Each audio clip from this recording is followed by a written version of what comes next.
Thank you so much for inviting me here. I am very, very happy to be speaking to a very large number of listeners today. Although I like to keep it short, but one thing I'm now doing nowadays is to to wallow in the sea of hopes and fears normally. So I am giving into speaking or reading about a poem somewhere or the other. I pick up something which, because I think life is all about dreams, as you are saying today, whether it was SSE or today's thing, we have some dream, we have some hope that we will solve this problem of evaluation. And we are going to be in good business. At least some of you would be in business after the session, I hope. So that those are those hopes. So I think I want to start with one little two-line stanza from a poem that Gulzar wrote for a movie called Rockford. I know Shankar Mahadevan sings it.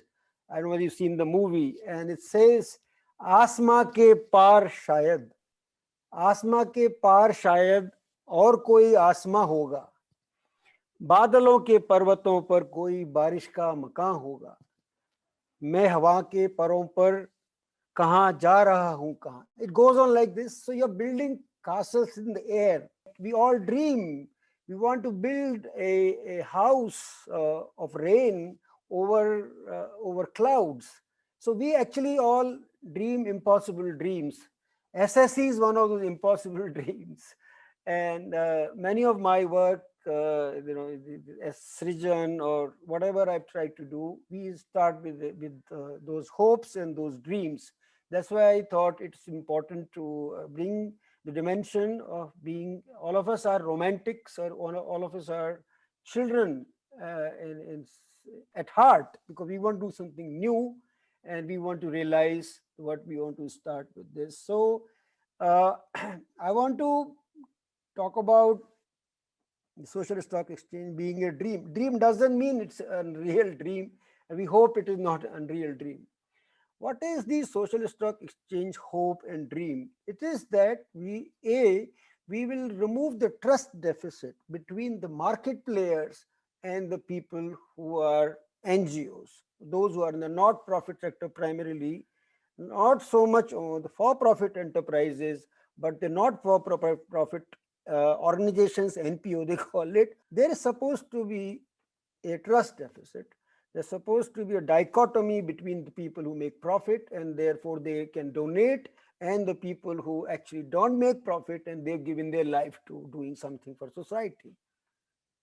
So there is a fundamental, that's an assumption, and therefore social stock exchange thought that if we could find ways of listing them in a stock exchange, and they call it social stock exchange, then probably Janta, public will see that these people have met certain criteria of minimum eligibility. What is that criteria? Criteria has as you talk about SDGs, there are some list of eligible activities. If they do that, whether it's for social purposes, for environmental purposes, for girls' education, or for healthcare of the tribals, whatever those list of activities we have drawn up from wherever, they are the ones who probably will be able to apply.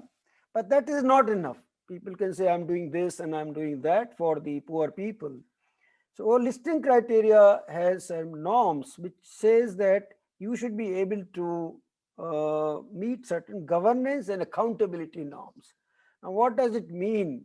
Often people will accuse not only the private not-for-profit sector, there are bhai bhatijawat, meaning there are blood relatives, there are people who are husband and wife or cousins or whatever, they are ruling so how do you meet the governance norms which is above certain questions, and there's accountability. That means you present your balance sheet or whatever accounts of your expenditure to general public. You should be able to upload your balance sheets, your financial statements for everyone to see. If somebody wants to give money from say Kolaba in Bombay or MG Road in Bangalore, they should be sufficiently convinced looking at your balance sheet or accounts there. So, I'm just trying to say that the government or SEBI is trying to build a system by which people can see make the things visible for the donor person who has money. So this is the whole effort in the social stock exchange. I'll not dwell further on this. Let me say what are the other key issues with social enterprises. I am talking about the young social enterprises, also the established social enterprises. So examples of Buddha Fellow, I will take young person like Kaushal, who is a IIT Kanpur graduate of 2002. He worked in Infosys and several IT companies, set up his own IT enterprise, and then decided one day to give it all up and say that I want to join Professor Tilochan Shastri and join farm with a brand of selling things that are made of peanut or groundnut or ragi or something which is produced by farmers and sell it in Bangalore. Now, what happens? He is more interested in the beginning of his journey to create impact. Now, ask him to say measure your impact is difficult. So, what we are trying, so he is saying, okay, the turnover of this company before I joined was 10 lakhs. I made it 55 lakhs. So, his measure of performance is first revenue itself. Then he will look at profitability. Then he'll look at how many farmers he's buying the peanut for, groundnut for, etc. So the reason I mentioned this is, let me give you another example. In SRIJAN's watershed program, we are more interested in actually how many cubic meters of water we have collected in a pond or or any other water harvesting structure. So I think uh, oftentimes we limit ourselves to just measuring the output, but to measure impact, how many farmers are actually benefiting, are they benefiting more than other places, that with same amount of money what it could get.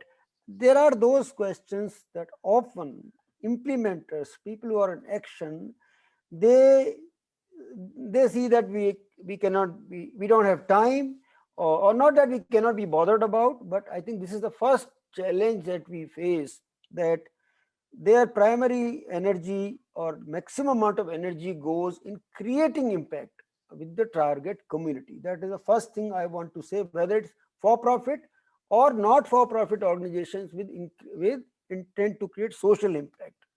So that is the first thing I want to say. What happens in measurement? Measurement is the creation of some metrics by which you will say this person is doing well or not doing well. What those metrics are, in our sector, we try to say that can we do participatory evaluation? That means can we jointly evaluate the output of the effort that is being made. One other part of the evaluation or metrics is, or building the metrics is that, okay, you and I, evaluator and implementer, can come to an agreement, but what about community? So in SSE also, we struggled with this. We can have social auditors, but unless you go and actually visit the field and see whether, take the community's point of view. I'm not calling the mines that are disrupting the lives in Niyamgiri. That is not the example I'm taking, but even simple thing that we do, say lift irrigation or any watershed program, then unless you talk to community, unless you find out from them whether they found their land to be double cropped, I think the evaluation or impact evaluation or impact measurement is not complete. Now, why that is the problem is that sometimes we find that we will create a new band of impact measurers or evaluators who have no clue of what is socio-economic condition of the community is, how hard it is to create an impact, and therefore measurement can be harsh. How do you make the social auditors or evaluators sensitive to local community as well as to implementers who, I'm not having but this is a normal problem. I'm not saying nobody is holier than thou, but this is the problem that we come across. The last thing I want to say is that even though measurement is a problem, even though evaluators' attitude or implementers' attitude of not accepting each other may be an issue, within the development impact bonds, which we have got included in this SSC's report, there is a solution. That means that the investors and the risk takers and the implementers, they come together, common measurement of the impact they would like to create. In education, for example, if learning outcome and measuring the methodology of measuring the learning outcome is agreed between the agencies who will apply for the development impact bond and those who will invest in this kind of impact bond, then I think we have found a solution. So I want to end my talk, my piece by saying solutions are possible. People have to come for a partnership that we both of us are interested in creating impact, whether it's education or it's water or it's health. Then I think money can also come and people can offer to come forward and say, you can measure my impact, but these are the criteria we all agreed to, and these are the methodology we have agreed to. With this note, I want to thank Sabina for giving me this opportunity. Thank you.